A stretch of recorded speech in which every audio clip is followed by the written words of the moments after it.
Nenek sekejangan kedua gondang gula gelesang adu-adu Raden Remang le angai dan lagu labu ketanggo papan ladan munang barat munang timur labu kesano sunang unang yaupun nenek tabula canang kunang-unang dari hulu ke hilir dari lebah ke pematang dari primpeng ke pepadun bukan aku mengunang-unang aku ngunang-unangi agong gawe kita serumah ini yaupun.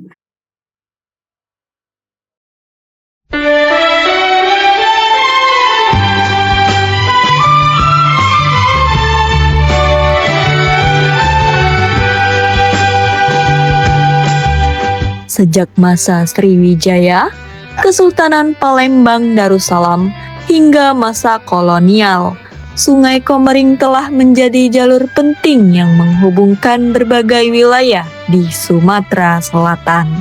Dari sungai inilah lahir aktivitas perdagangan, perpindahan penduduk, serta pertukaran budaya yang membentuk identitas masyarakat. Di tepian Sungai Komering, di jantung Kabupaten Ogan Komering Ilir, berdiri sebuah kota yang tumbuh dan berkembang bersama aliran air selama berabad-abad. Kota itu adalah Kayuagung.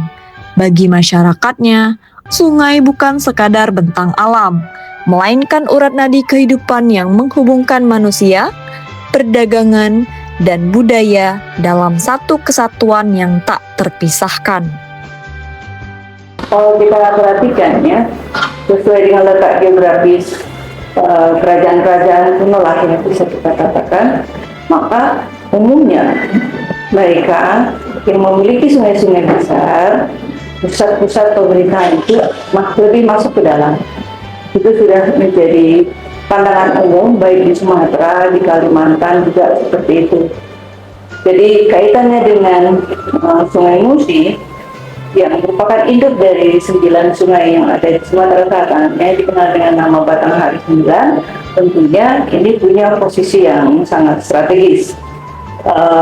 Baik dilihat dia sebagai sungai terbesar sampai dengan saat ini dan kedua di Sumatera, maka bisa kita katakan bahwa kehidupan manusia itu ya memang harus hidup dan menghidupi sungai itu sendiri. Di antara berbagai kekayaan budaya itu, tersimpan sebuah warisan maritim yang kini tak lagi dapat dijumpai. Sebuah perahu tradisional yang dahulu menjadi sarana transportasi, alat perdagangan, bahkan rumah bagi keluarga yang hidup di atas sungai. Perahu itu dikenal dengan nama Biduk Kajang.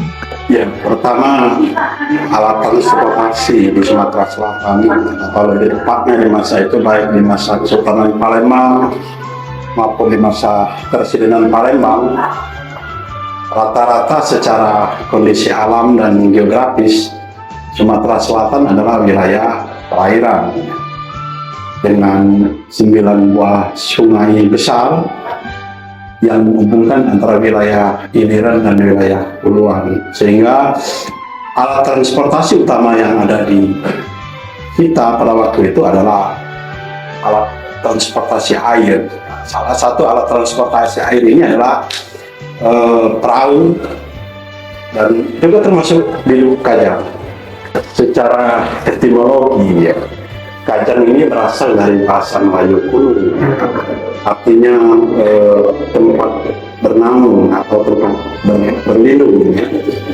Terutama dari terik panas, kemudian dari hujan dan angin. Tentu kalau merujuk kepada perahu itu sendiri, ya, Kajang ini sebagai tempat bernaung berlindung yang tentu dilengkapi dengan atap.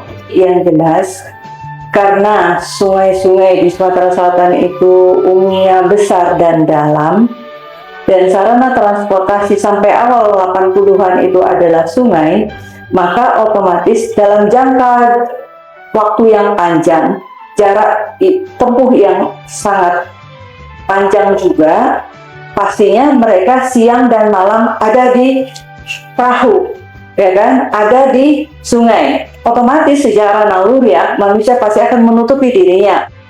Bentuk dan karakteristiknya mencerminkan pengetahuan lokal yang diwariskan turun-temurun, serta hubungan yang erat antara manusia dengan sungai sebagai sumber kehidupan. Ya, jadi perahu kajang ini sebenarnya dulu pernah diteliti oleh Bapak Nur Hadi Pranggriti, Kepala Balai Arkeologi Sumatera Selatan, almarhum. Jadi dia ini sebuah perahu untuk komoditi perdagangan dulu sebagai alat transportasi perdagangan saat itu.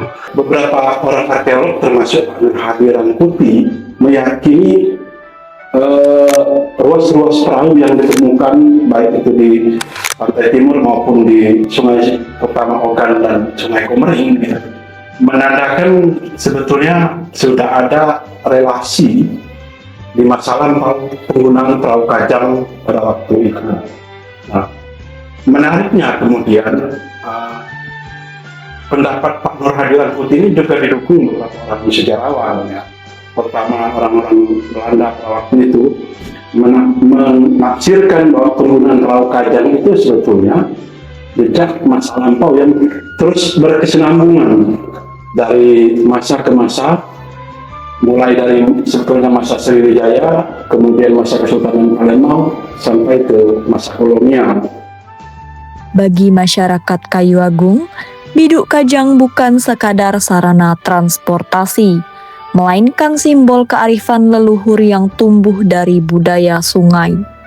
Di balik setiap lekuk kayu dan anyaman nipahnya, tersimpan jejak kehidupan, tradisi, dan identitas yang telah diwariskan dari generasi ke generasi. Ya, informasi yang kita peroleh ya itu dari kayu. Ini kaitannya dengan produk yang mereka jual. Jadi ada budaya di Kayu Agung itu disebutkan bahwa ketika seseorang menikahkan anaknya, maka pengantin baru ini dikasih satu perahu, terus produk gerabah yang harus mereka jual.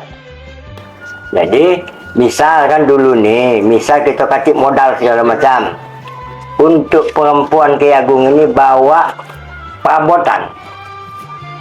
Nah, perabotan itu bisa dijual untuk modal.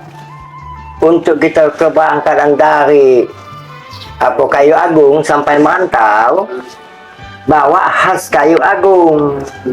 Nanti dengan perahu itu mereka masuk ke anak-anak sungai. Saya ingat masih kecil dulu itu masuk ke Sungai Komering, ya. Di sana mereka menjual gerabah itu, pasu, keran, segala macam itu. Nah, bisa ditukar pakai uang, bisa juga ditukar dengan beras, misalnya apa saja yang mereka butuhkan. Sebagai bagian penting bagi masyarakat Kayu Agung, meneruskan penggunaan perahu kajang merupakan sebuah keharusan, terutama bagi mereka yang berasal dari keluarga dengan kebiasaan mewariskan tradisi perniagaan menggunakan perahu kajang dari generasi ke generasi. Nah, bapak kita 50 tahunan deh. Aku udah 20-an sama tangga dia. Nah, sedangkan nenek dari perahu juga. Kurang amun kita ada tahu lah, turun dari rumah ini ya, ke perahu turun menurun. Mulai pastinya kita tidak tahu, tapi yang pastinya dari orang tua, dari kakek itu sudah ada. Nah, tapi awal mulanya kita tidak tahu tahun berapa itu yang awal mulai perahu kajang ini. Nah, yang menarik kemudian kalau berkenaan dengan masyarakat pendukung perahu kajang itu, pertama Kayu Agung memang pengguna utama. Pertama karena pada waktu itu di Kayu Agung juga dihasilkan rudikar atau gerabah, ya, kita kenal. Ada keran ya, untuk tungku untuk memasak, kemudian ada buyung ya, atau guci untuk ada air, kemudian peralatan rumah tangga ya. Sehingga kemudian membutuhkan sebuah alat untuk memperdagangkan barang-barang ini dengan jangka waktu yang cukup lama, sehingga membutuhkan perahu-perahu kajang. Selain produksi gerabah, eksistensi perahu kajang yang sejak lama dikenal sebagai perahu khas kayu agung merupakan hasil dari teknologi dan pengetahuan masyarakat dalam memanfaatkan sumber daya alam lokal yang banyak tersedia di sekitar kayu agung. Tidak sembarang tukang yang bisa membuat perahu-perahu kajang ini gitu ya. Dan pewarisannya biasanya bersifat turun-temurun, artinya seorang tukang kemudian nanti ada anaknya yang bisa membuat perahu. Ya, pertama kajang ini adalah perahu tradisional ya, yang sebetulnya milik dunia Melayu, tapi berkembang di Sumatera Selatan dengan sedemikian rupa. Pertama, perkembangan ini tidak lepas dari sumber daya alam yang dimiliki oleh Sumatera Selatan pada waktu itu ya, karena hutan-hutan marga di Sumatera Selatan sangat kaya dengan kayu-kayu besar ya. Nah, media utama untuk membuat perahu kajang ini orang di masa lampau itu membutuhkan sebuah batang kayu besar. Jadi perahu kajang itu sebenarnya dibuat dari sebuah batang kayu ya, atau istilah lokalnya kayu sebatang ya. Terutama untuk membuat ruas ini ya, ruas atau jalur perahu kajang. Nah, sehingga kemudian dengan sumber daya alam yang sedemikian rupa, pada waktu itu membuat perahu kajang itu tidak menjadi sulit ya. Dan kemudian tukang-tukang lokal ya juga sudah cukup banyak sebetulnya merata di beberapa wilayah marga di Sumatera Selatan, terutama untuk wilayah marga yang memiliki perairan-perairan atau wilayah-wilayah sungai yang luas ya, termasuk marga Danau dan kemudian marga Pemulutan, marga Jawi, dan marga Mesuji ya, yang dulu sampai dengan tahun 90-an untuk menghubungkan antara wilayah-wilayah ini jalan satu-satunya ya memang melalui sungai ya. Dan sehingga kemudian pengetahuan masyarakat lokal untuk menjadi tukang perahu ya, terutama untuk membuat perahu kajang itu sangat dikuasai oleh masyarakat di wilayah marga-marga ini ya. Karena untuk membuat perahu kajang ini dibutuhkan sebuah keterampilan yang menurut saya sangat luar biasa ya.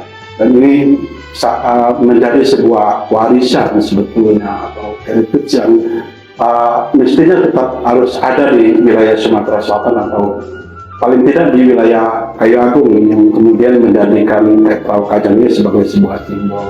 Jadi perahu kajang ini dibuat dengan dasar kayu sebatang. Jadi kayu sebatang itu ditebang di hutan marga, kemudian dari hutan ini dibawa ke wilayah dusun di marga tersebut ya.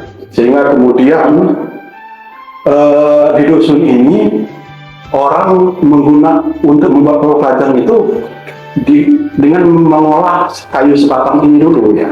Pertama, kalau kita kenal wilayah ini juga sangat kaya dengan kayu rengas yang besar-besar pada waktu itu. Dan kayu rengas ini cukup banyak di pinggir-pinggir sungai ya, pada waktu itu. Hampir semua pinggir-pinggir sungai itu ada dua jenis kayu yang besar, yaitu kayu bungur dan kemudian kayu rengas.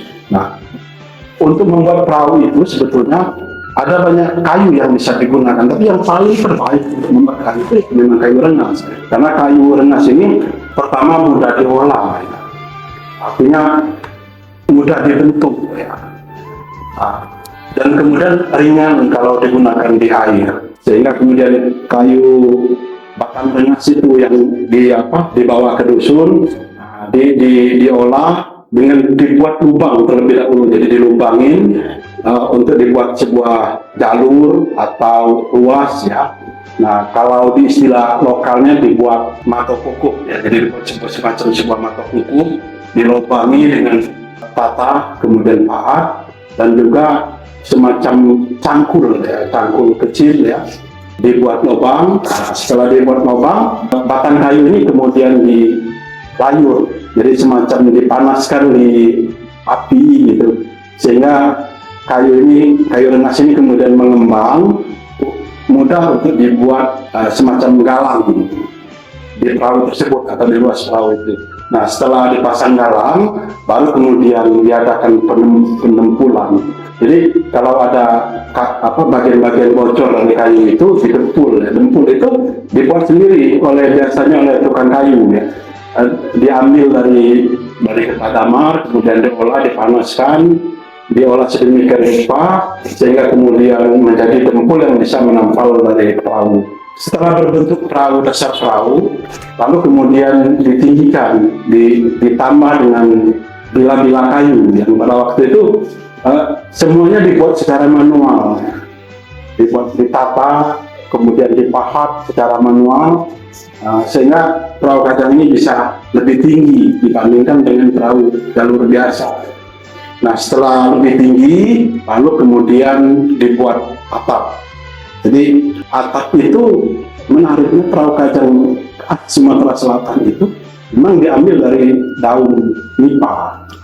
Jadi sejenis daun bakau ya, wilayah bakau yang diambil dari pinggir perairan laut, didatangkan ke wilayah Uluan, diolah sedemikian rupa. Jadi hanya bagian-bagian daun nipah yang tua yang bisa digunakan untuk atap ya. Arsitektur yang kokoh dan memiliki atap memperlihatkan perahu kajang yang sengaja didesain khusus untuk melakukan perjalanan panjang dengan waktu tempuh yang sangat lama, sehingga mampu menjadi bagian penting dalam aktivitas perdagangan di sepanjang Sungai Musi dan Batanghari 9. Nah, datang dari sini, tentang pengalamanku dewek, sampai ke Kelingi, namanya daerah itu. Daerah Ilir cuma pengalaman aku Sungsang, Parit 9, Telang, itu yang tempat kita jualan. Itu pengalaman kita kan. Mungkin yang lain-lain ini kebanyakan ke Jambi, kemana-mana. Perahu kajang yang digunakan sebagai media transportasi tidak saja sebetulnya di perairan di Batanghari 9 atau di sungai-sungai Batanghari 9, tapi juga digunakan sampai jauh ke wilayah-wilayah laut.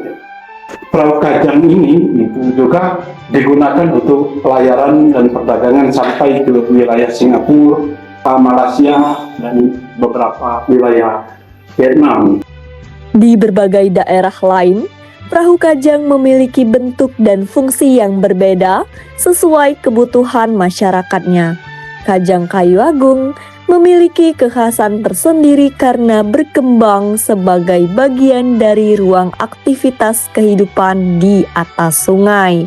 Perbedaan ini menunjukkan kajang sebagai cerminan budaya lokal yang beragam di tiap daerah.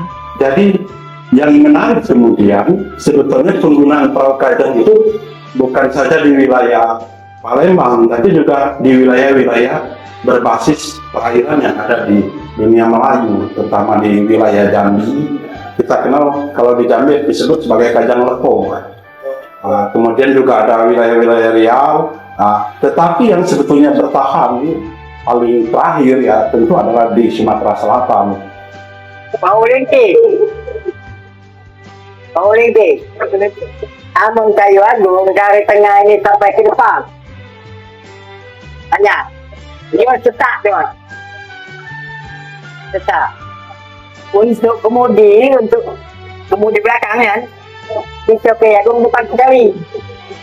Depan kiri kita. Dia di tengah. Selainnya teripat kemudi ya, tanya. Lainnya, kajangnya cuma pendek. Panjang seperti itu tadi, dia cuma 2 meter. Panjang punya dia. Tapi yang lain itu sama hasil dulu. Dia kayak, ya, akunya terlepas 2 meter lebarnya kayaknya. Kalau kita, amun perahu 5 meter, 1,5 meter, Namun perahu 6 meter, 3 meter. Ada pas sekali ditutup pakai dak. Pakai dak perahu dia. Pakai dak aku hujan angin tak masuk ni hujan. Tak masuk perahu. Kita masuk. Sedangkan kita masuk oleh karena oleh ada kadang keletak itu. Dia oleh karena kadang dia terletak tadi ya, itu tetap dibocah. Tak masuk angin. Namun pertama ada kajang di tengah tarik yang dah kati. Dabang polos dibuka. Ya. Kajang itu tunjang karang di kita tadi ya, dah kati. Kajang anak dah kati. Tumpak, nah lain nak. Nah, tumpak lain ni nak tengah. Ini kan pedawan ini khusus jualan kayu. Kita dia kacang panjang. Kayu dia. Kita ni kan pobot banyak. Janganlah macam. Kepala beda, balik kepala dari beda dari. Dia polos, kita dia okey. Lainnya lain. Yang paling lainnya dari ukiran kayu agung dia. Banyak namanya. Iya. Pementing, ibik, jalur kan lain dah namanya. Jadi kita bedanan, misalnya bedanan perahu, ayahku tu buat pementing. Ayah itu kan di sana mau jualan panjang 6 meter. Kita tak nyambung, tak jadi nyambung pementing. Itu saya kena ada nama itu. Jadi misalnya kita bertanya dengan kawan, aku tu bawa apa? Tak tahu tu namanya, tak tahu tu nyari kena. Cuma kadang tu bedanan ini kan susah kan. Jadi sekali 2 tahun ya bedanan kalau laut itu. Yang diukur-ukurkan, yang dibalikkan separuh. Paling tak ada seminggu. Hampir ada. Di laut itu batang hari nyari yang dalam dibalikan jalur pucuk yang dicek dalam macam tu itu kan macam nak kering kadang seminggu baru dibalikan. Setiap kali biduk kajang menyusuri Sungai Musi, masyarakat di setiap dusun yang dilalui mengenalnya sebagai perahu pedagang kayu agung. Dari kebiasaan itulah, kajang tumbuh menjadi simbol yang melekat pada identitas masyarakat kayu agung. Jadi misal di Musi itu kan, datang kita laut itu. Ada budak situ, baju lari. Ada kayu agung siapa? Laut. Ada cewek, ramai lah ibu-ibu kampung itu. Belanja. Datang ke depan lagi, cak itulah. Perahunya. Dah katanya orang lain. Saya macam di kulit tadi, lain kadang tadi tak panas Musi. Dia banyak sen tahu lah, sungsang segala macam itu. Macam pakai sinyalan, telang, kucaan dia. Amun Ki Agung sana di kalau asal datang lebaran puasa kan 15 kampung ini lorong ini 15. Di setiap lorong ada. Untuk kayu agung ini sebelah sini kalau lebih 500 yang berperahuan. Sebelah sana jarang. Perahu kajang adalah perahu yang kemungkinan besar itu dibuat dan dibesarkan di kayu agung hingga mungkin saya pernah melihat itu di tahun 1900-an akhir, malah itu masih ada di beberapa di Palembang yang melintas. Perahu kajang tidak hanya sekadar alat transportasi. Lebih dari itu, fungsinya sangat besar sebagai penggerak roda perdagangan. Kehadirannya mampu membantu meningkatkan aktivitas ekonomi dan tentunya kesejahteraan masyarakat kayu agung. 100% pentingnya. Saya paling penting itu nih dulu. Untuk kehidupannya dulu itu. Sebab aku untuk di perahu dulu, alhamdulillah, ya didukung oleh Sang Kuasa, anak sekolah kalau tamat SMA, yang tamat ini sebanyak berperahu. Itu kan, dukungnya berperahu itu. Soalnya main nih, keuntungan itu berlebihannya. Kadang tuh modal itu 100.000 berangkat. Kapan balik 2 bulan 2 juta. Hasilnya dulu. Sebab kita dulu nih kan dah kata kita kendaraan lain dari perahu. Zaman dulu kan kita akses transportasi darat kan belum ada. Jadi yang dibutuhkan itu kan banyak di sungai. Makanya khususnya di Sumatera ini, ya di kita juga di Musi itu, lihatlah rumah-rumahnya di pinggir sungai semua. Makanya orang Kiagung ini akses berdagang, dia punya niaga, dia berperahu itu tadi. Jadi istilah pokok utama istilahnya kendaraannya. Tahun 78 tu dek tak beli kelas ini. Tahun 78 ini berapa sekian dia gitu. Nah, yalah 5 bulan lagi baru dapat duit dulu lah. Kata-kata soalan saya jalan situ. Orang tak kaki jalan setapak lalu. Jadi orang berdagang dari hulu ke hilir atau dari hilir ke hulu, itu alat transportasi yang digunakan paling tepat adalah perahu kajang ini, ya, karena membawa dan untuk menukar barang dagangan itu dengan menggunakan perahu kajang. Dan perahu kajang ini sebetulnya dalam beberapa penelitian Belanda juga disebut sebagai modifikasi dari rumah rakit yang sebetulnya sudah cukup banyak di Sungai Musi pada waktu itu, ya. Jadi dia semacam rumah tinggal untuk satu keluarga, dan dengan pelayaran perdagangan yang dilakukan berbulan-bulan dari satu tempat ke tempat lain. Jadi dari wilayah huluan mereka kemudian tentu ke wilayah hiliran membawa hasil bumi dari huluan ditukarkan ke wilayah hiliran, ke ibu kota, ke kota Palembang. Lalu kemudian dari kota Palembang keuntungan mereka di dalam berjualan barang-barang hasil bumi ini atau hasil-hasil pertanian pada waktu itu ditukar dengan komoditas di wilayah hiliran yang kemudian dijualkan kembali ke wilayah huluan, sehingga mereka bisa berdagang itu berbulan-bulan dari satu dusun marga ke dusun-dusun yang lain. Berdasarkan foto-foto yang kita bisa temui di KITLP misalnya, atau foto-foto lama di masa kolonial dari berbagai web yang tersedia gitu. Sampai dengan masa kolonial ini perahu kajang cukup sangat banyak pada waktu itu, pertama memenuhi Sungai Musi, dan kemudian mereka akan ke wilayah hulu untuk berdagang sampai masuk ke sungai-sungai Batanghari 9. Sehingga menurut hemat saya gitu, pemerintah kolonial Belanda pada waktu itu tidak mengadakan kontrol yang begitu sedemikian rupa, ya, terutama untuk para pedagang-pedagang yang menggunakan perahu kajang ini.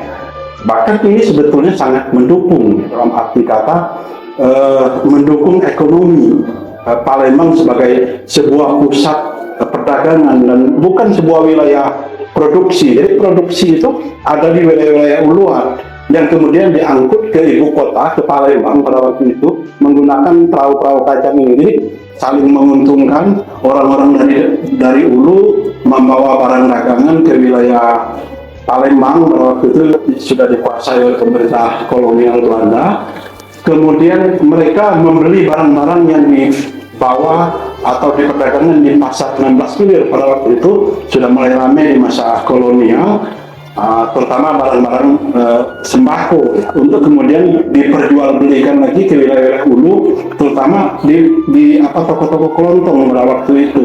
Jadi di wilayah hulu juga terjadi perdagangan barter gitu yang cepat gitu, ya. Jadi mereka dari toko-toko ini ditukar misalnya dengan berbagai hasil bumi lain seperti beras gitu.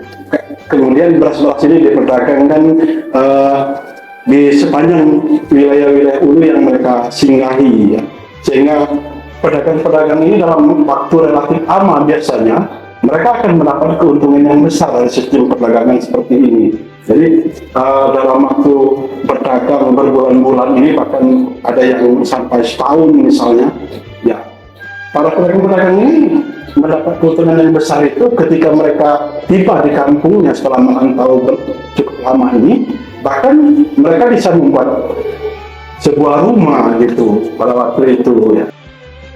Selain menggerakkan roda perdagangan, bagi masyarakat Kayu Agung, Perahu Kajang juga menjadi ruang tumbuhnya nilai kekeluargaan, keteladanan, serta relasi sosial yang tumbuh di sepanjang aliran Sungai Musi.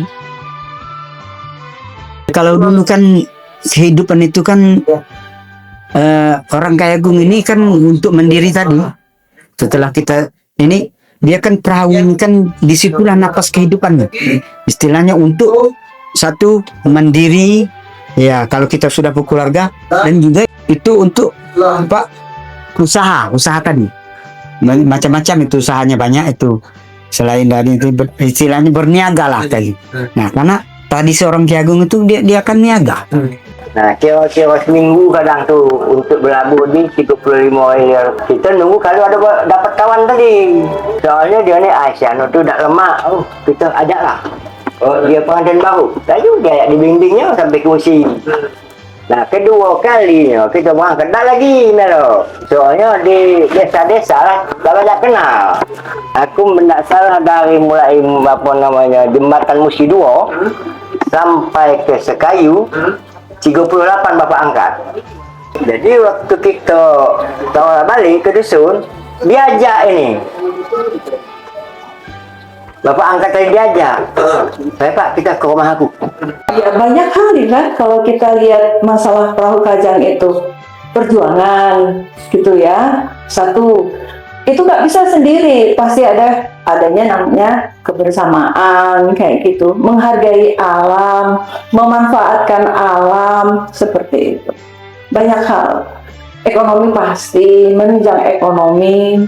Kalau orang memanfaatkan perahu kajang yang lumayan besar, otomatis dia butuh air yang cukup dalam.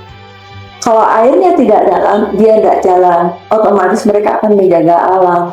Apalagi kalau di sungai-sungai di dusun itu kan, kalau dulu mereka ngambil pasir itu kan pakai tenaga manusia, sekarang pakai mesin disdot. Itu bisa dari sungai sini ke sana nyebrang, surut aja. Kalau sudah pasir, Ibu sudah pernah merasakan itu ya, bagaimana tanah yang berpasir dan tanah yang diambil pasirnya. Tanah yang masih ada pasir, maka kita bisa jalan dengan lancar. Tapi ketika itu sudah hilang pasirnya itu, maka yang tersisa itu adalah lumpur. Nah, kalau sudah lumpur, artinya itu satu, ekosistemnya menjadi terganggu. Kalau kita masuk ke situ juga menjadi terhambat perjalanan kita dan lain sebagainya. Waktu terus bergerak, begitu pula peradaban. Ketika kapal bermesin dan jalan darat mengambil alih peran sungai, perahu kajang perlahan ditinggalkan. Yang tersisa bukan hanya sebuah perahu, tetapi juga kenangan akan cara hidup yang pernah sangat bergantung dengan sebuah perahu tradisional. Ya, tidak hanya bicara kajang, tapi perahu-perahu di Sumatera Selatan pada umumnya dan daerah-daerah lain itu karena mesin. Ya, adanya mesin itu mengakibatkan orang kan kajang itu otomatis kan dengan yang dayung yang besar itu kan dia begitu kan, baik kiri maupun kanan, terus ada kemudi di belakang, jadi ada unsur tenaga manusia. Nah, ketika itu diganti dengan mesin, maka itu bukan lagi pasca kolonial, dengan mulai diperkenalkan alat transportasi darat ya, berupa mobil dengan daya angkut yang besar gitu, terutama mulai mengurangi penggunaan alat-alat transportasi air atau sungai di Sumatera Selatan pada waktu itu. Tapi orang tetap menggunakan perahu kajang sampai dengan tahun 80-an. Nah, salah satu yang menarik kenapa kemudian di tahun 80-an perahu kajang ini tidak banyak digunakan. Pertama, pada waktu itu menurut saya, salah satunya adalah persoalan penghapusan marga di Sumatera Selatan pertama tahun 1984. Karena dengan dihapusnya marga, salah satu yang menarik mobilitas di wilayah daratan untuk menghubungkan marga-marga atau kecamatan pada waktu itu dengan dana dari pemerintah pusat ya. Ini membuat rute-rute baru ya. Termasuk kemudian kita kenal misalnya jalan lintas timur di tahun 84-85 yang menghubungkan wilayah-wilayah yang dulu yang sebetulnya hanya bisa dihubungkan oleh wilayah perairan atau sungai, kemudian diganti oleh transportasi darat. Nah, tentu kemudian ini juga merubah mobilitas atau kebutuhan akan barang-barang perdagangan di wilayah-wilayah uluan di Sumatera Selatan. Nah, termasuk tentu adalah wilayah pusat epicentrum dari Perahu Kajang, yaitu di wilayah Kayu Agung. Para pedagang-pedagang wilayah Kayu Agung kemudian mendapat pukulan yang sangat telak ya pada waktu itu, karena gerabah yang mereka hasilkan itu kemudian tidak banyak membawa dampak yang signifikan untuk ditukar dengan komoditas-komoditas lain di wilayah uluan.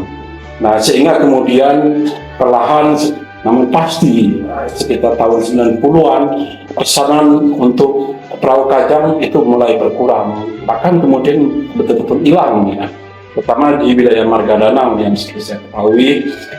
Di wilayah Marga Danau pemesanan perahu kajang itu cukup tinggi sebelum marga di Sumatera Selatan dihapuskan. Tapi setelah marga di Sumatera Selatan dihapuskan, kemudian diciptakan jalan daratan dan mengubah transportasi di Sumatera Selatan, sehingga kemudian pesanan akan perahu kajang itu sudah mulai berkurang. Dan tentu sebetulnya selain itu bahan utama untuk membuat perahu kajang ini juga sudah mulai berkurang, karena dengan dirubahnya sistem marga, tanah wilayah marga atau hutan adat marga kemudian dijadikan hutan negara, sehingga kemudian muncul penebangan hutan secara besar-besaran di wilayah Sumatera Selatan, terutama di seluruh wilayah pantai timur ya, mulai dari wilayah Rempuing, Mesuji, kemudian menjalar ke air Sugian,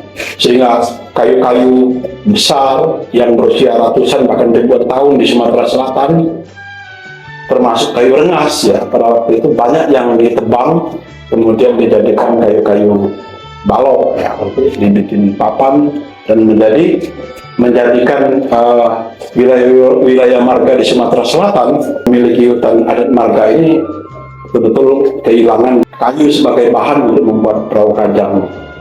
Nah, bagaimanapun ini sangat berpengaruh kepada eksistensi perahu kajang di Sumatera Selatan atau di wilayah Kayu Agung tentunya. Nah, salah satu kemudian perubahan penggunaan perahu kajang di sungai-sungai di wilayah Sumatera Selatan, selain atau metamorfosis dari penggunaan alat transportasi darat, tentu juga di perairan di wilayah Sumatera Selatan mulai diperkenalkan kapal-kapal atau motor-motor tongkang yang lebih canggih yang digunakan dengan alat motor ya, atau kita kenal dengan mesin-mesin diesel, sehingga kemudian untuk mengangkut dulu komoditas yang sebetulnya di masa lampau hanya bisa dijangkau dengan menggunakan perahu kajang, kemudian mulai diganti dengan kapal-kapal tongkang yang termasuk kapal-kapal ketek yang digunakan dengan mesin-mesin diesel ya, dengan penggerak mesin diesel, sehingga dengan cepat misalnya orang bisa berlayar dari satu tempat ke tempat lain dibandingkan dengan menggunakan perahu kajang ini. Tahun 2001 habis kecil. Soalnya sang berhenti uang jalan berperahuan oleh jalan tembus. Itu alasan berhenti. Kami tempuh jalan itu sebulan, dapat 2 jam. Jadi uang ini dapat tak senang dewek melibat. Jadi asli berhenti uang jagung berperahuan oleh jalan tembus.